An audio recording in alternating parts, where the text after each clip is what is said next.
शीतला सप्तमी की कथा के अनुसार किसी गांव में एक महिला रहती थी। वह शीतला माता की भक्त थी तथा शीतला माता का व्रत करती थी। उसके गांव में और कोई भी शीतला माता की पूजा नहीं करता था। एक दिन उस गांव में किसी कारण से आग लग गई। उस आग में गांव की सभी झोपड़ियां जल गई, लेकिन उस औरत की झोपड़ी सही सलामत रही। सब लोगों ने उससे इसका कारण पूछा तो उसने बताया कि माता शीतला की पूजा करती हूँ, इसलिए मेरा घर आग से सुरक्षित है। यह सुनकर गांव के अन्य लोग भी शीतला माता की पूजा करने लगे।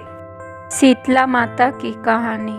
शीतला माता ने सोचा कि चलो आज देखूं कि धरती पर मेरी पूजा कौन करता है, कौन मुझे मानता है। यही सोचकर शीतला माता धरती पर राजस्थान के डूंगरी गांव में आई और देखा कि इस गांव में मेरा मंदिर भी नहीं है, ना मेरी पूजा होती है।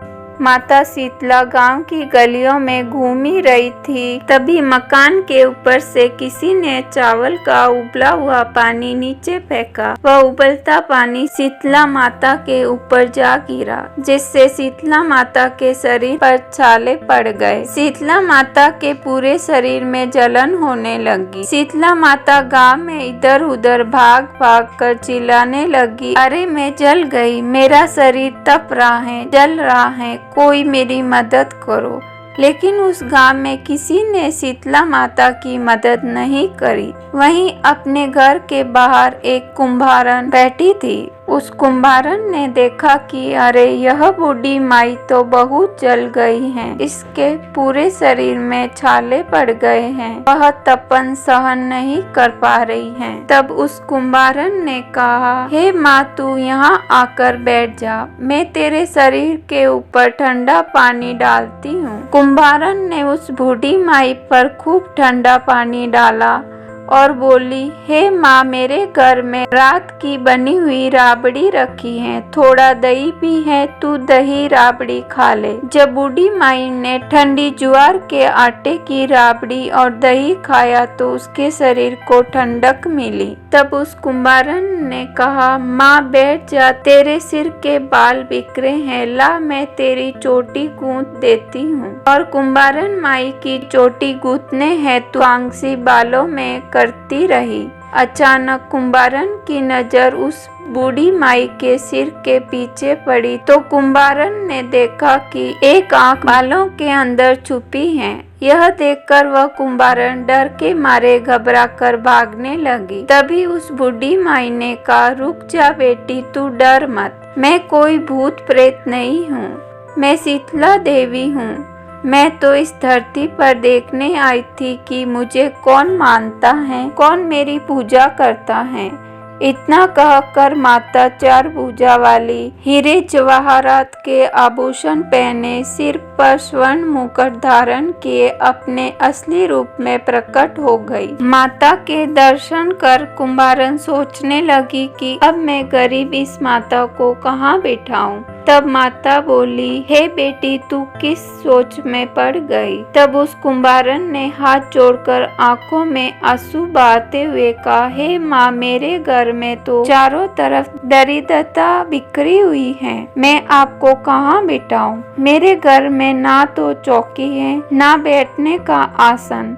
तब शीतला माता प्रसन्न होकर कुंभारन के घर पर खड़े हुए गधे पर बैठकर एक हाथ में झाड़ू, दूसरे हाथ में डलिया लेकर उस कुंभारन के घर की दरिद्रता को झाड़कर डलिया में भरकर फेंक दिया और उस कुंभारन से कहा, हे बेटी मैं तेरी सच्ची भक्ति से प्रसन्न हूँ, अब तुझे जो भी चाहिए मुझसे वरदान मांग ले। तब कुंभारन ने हाथ जोड़कर कहा, माता मेरी इच्छा है कि अब आप इसी डूंगरी गांव में स्थापित होकर यहीं रहो और जिस प्रकार आपने मेरे घर की दरिद्रता को अपनी झाड़ू से साफ कर दूर कर दिया, ऐसे ही आपको जो भी होली के बाद की सप्तमी को भक्ति भाव से पूजा कर आपको ठंडा जल, दही व बासी ठंडा भोजन चढ़ाने वाली नारी जाति का अखंड सुहाग रखना, उसकी गोद हमेशा भरी रखना। साथ ही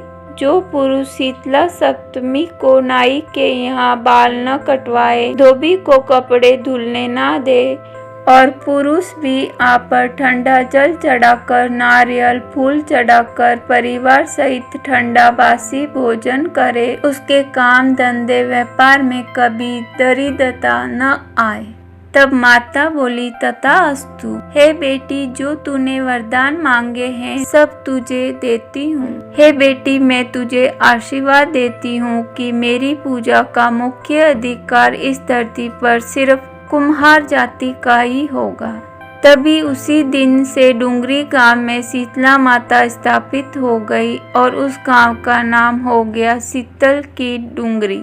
शीतल की डुंगरी में शीतला माता का मुख्य मंदिर है। शीतला सप्तमी पर वहाँ बहुत विशाल मेला लगता है। इस कथा को पढ़ने से घर की दरिद्रता का नाश होने के साथ सभी मनोकामनाएं पूर्ण होती हैं।